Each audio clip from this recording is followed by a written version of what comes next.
Hello everyone, welcome to my channel. So in this video, we are going to solve this under square root 9% equal what percent. So let's start with today's video solution.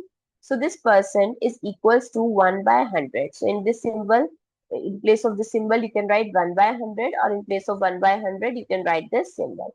So under square root 9%, so 9% I can write it as 9 times 100, which is equals to 9 by 100.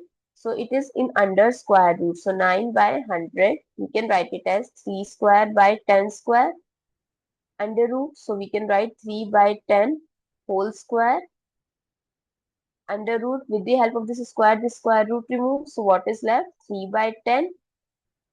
But we want our answer in terms of percentage. So to convert any fraction into percent, we have to multiply with 100%. So it will cancel out 0 with 0. So what is left? 3 by 10%, that is 30%. So answer is not 3, it's 30.